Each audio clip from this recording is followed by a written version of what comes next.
Students, welcome back to our YouTube channel Hindi आइकर।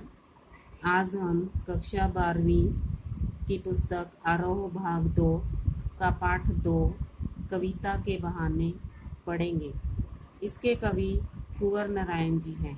कुंवर नारायण जी आधुनिक हिंदी साहित्य की नई कविता के प्रमुख कवि माने जाते हैं। इनका जन्म 1927 ईस्वी में हुआ था। इन्होंने 2 कविताएं कुंवर नारायण जी ने लिखी हैं, कविता के बहाने और बात सीधी थी पर। बात सीधी थी पर हमारे सिलेबस में से कट हो चुकी है और कविता के बहाने सिलेबस में शामिल है, जिसे हम आज पढ़ने जा रहे हैं। इसके माध्यम से कवि ने कविता की शक्ति पर प्रकाश डाला है कि कवि कहना चाहता है कि कविता में चिड़िया की उड़ान और फूलों की मुस्कान और बच्चों की क्रीड़ा तीनों को उसने दिखाया है। अब देखो, चिड़िया की उड़ान, फूलों की मुस्कान और बच्चों की क्रीड़ा। चिड़िया की उड़ान और फूलों की मुस्कान ये सीमित होती हैं, पर जो हमारी कविता है वो सीमित नहीं होती। कविता के भाव बहुत बड़े होते हैं, जिसका क्षेत्र असीम होता है। उसके अंतर्गत जड़ चेतन, पशु पक्षी, मनुष्य आदि सभी समा जाते हैं। तो पढ़ते हैं कविता के बहाने कुंवर नारायण जी इसमें हमें क्या संदेश देते हैं, क्या बताना चाहते हैं कविता के बारे में। कविता एक उड़ान है चिड़िया के बहाने, कविता की उड़ान भला चिड़िया क्या जाने। बाहर भीतर इस घर उस घर, कविता के पंख लगा उड़ने के माने। माने मतलब अर्थ, मायने। चिड़िया क्या जाने। अब कविता चिड़िया की उड़ान को देखकर नई नई कल्पनाएं प्रस्तुत की गई हैं यहाँ पर। अब कविता के बारे में कहा गया कि कविता स्वयं भी उड़ान भरती है, उसमें नए नए भाव होते हैं, नए नए रंग होते हैं। कविता की उड़ान इतनी ऊंची होती है कि बेचारी चिड़िया उसके बारे में क्या जाने। अब कविता असीम है, अपार है, उसमें बहुत सारे विचार हैं, परंतु जो चिड़िया है वो उस कविता के अंत छोर तक नहीं पहुंच पाती। कविता का विस्तार चिड़िया की समझ से परे है। कविता बाहर भीतर इस घर उस घर, कविता न केवल घर के भीतर होने वाली गतिविधियों पर लिखी जाती है और बल्कि बाहर के संसार को भी व्यक्त करती है। यानी कि कविता की जो शक्ति है वो अपार है। कविता घर में बीती हुई घटनाओं पर भी लिखी जा सकती है और संसार को भी व्यक्त करती है। वह कभी इस घर में के बारे में लिखी जाती है तो कभी उस घर के बारे में लिखी जाती है। कहने का मतलब कविता में घर घर की कहानी को हम दिखा सकते हैं, परंतु कविता की इस प्रकार कल्पना के पंख होते हैं जबकि ये सब जगह पर घूम सकती है।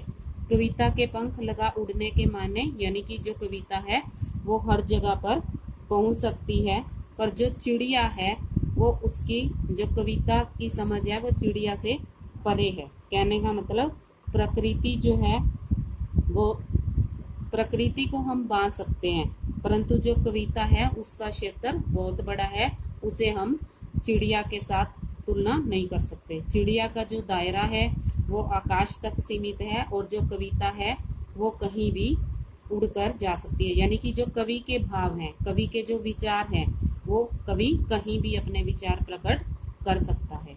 यानी कि कविता का जो क्षेत्र है वो अनंत है। कविता एक खिलना है फूलों के बहाने।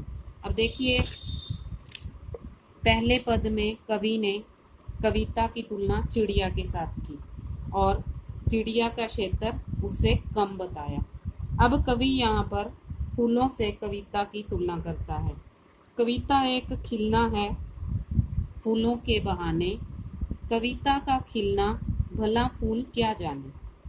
अब कवि कहता है कि कविता फूलों को खिलता देखकर ही खिलती है, पल्लवित होती है, पुष्पित होती है, यानी कि आगे बढ़ती है। उसमें नए नए रंग आते हैं, उसमें सौंदर्य भर जाता है, परंतु जो फूल है, फूल इसके बारे में क्या जाने।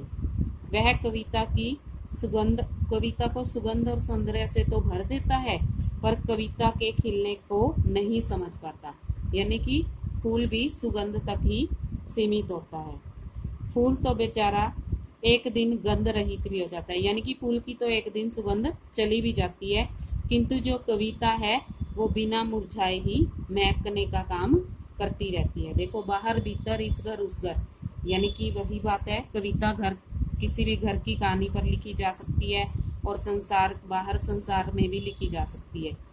परंतु जो फूल हैं वो भी एक दिन मुरझा जाते हैं, उनकी भी सुगंध चली जाती है, पर जो कविता है वो बिना मुरझाए ही महकने का काम करती है। वह घर के भीतर और बाहर हर घर में सुगंध बिखेरती रहती है। इस बारे में फूल कुछ नहीं जान पाता, माने मतलब फूल इसका कोई अर्थ नहीं जान पाता। वह तो बस सुगंध से भरना और फिर एक दिन झड़ जाना, इतना ही जानता है। यानी कि फूल का जीवन भी बहुत छोटा है, पर जो कविता है उसका विस्तार बहुत बड़ा है, वो कभी समाप्त नहीं होती। फूल भी एक दिन झड़ जाता है या फूल की सुगंध भी चली जाती है, पर जो कविता है उसके विचार, उसके भाव कभी समाप्त नहीं होते। तीसरे पद में कवि कविता की तुलना बच्चों के खेल से कर रहा है कि किस प्रकार कविता खेल को भी दर्शाती है। कविता खेल है बच्चों के बहाने, बाहर भीतर यह घर वह घर, सब घर एक कर देने के माने बच्चा ही जाने। अब कविता में भी बच्चों के खेलों को देखकर कवि शब्द क्रीड़ा करता है। अब देखो, वह शब्दों के भावों और नए नए विचारों के खेल खेलता है। यानी कि कविता में कवि शब्दों और भावों से नए नए खेल खेलता है। जिस प्रकार बच्चे खेल खेलते हुए भी कभी घर में जाते हैं और कभी बाहर चले जाते हैं, इसी प्रकार कवि के मन में भी अपने पराये का भेदभाव नहीं रहता और वह सभी घरों में जो भी कहना चाहता है वो सब बच्चे ही जानते हैं। यानी कि जो भी खेल उन्होंने खेले हैं वो बच्चे ही जानते हैं। उन्हीं बच्चों के अनुसार कवि का कार्य भी एक खेल है। किस चीज़ का खेल? शब्दों का खेल। कवि शब्दों के माध्यम से अपने मन से बाहरी संसार और अपनों को पराया और परायों को अपना, सब घरों के मनोभावों को वाणी दे देता है। वह सबको समान मानकर उनकी भावनाओं को व्यक्त कर देता है अपनी कविता के माध्यम से। जिस प्रकार बच्चे अपने खेल के सपने सजाते हैं, वैसे ही कवि के सपने उसकी कविता से संबंधित होते हैं। अगर आपको ये वीडियो पसंद आती है तो लाइक करें, शेयर करें, कमेंट करें और चैनल को सब्सक्राइब अवश्य करें और बेल आइकन भी दबाएं ताकि अगली वीडियो का नोटिफिकेशन आपको जल्द से जल्द मिल सके। धन्यवाद।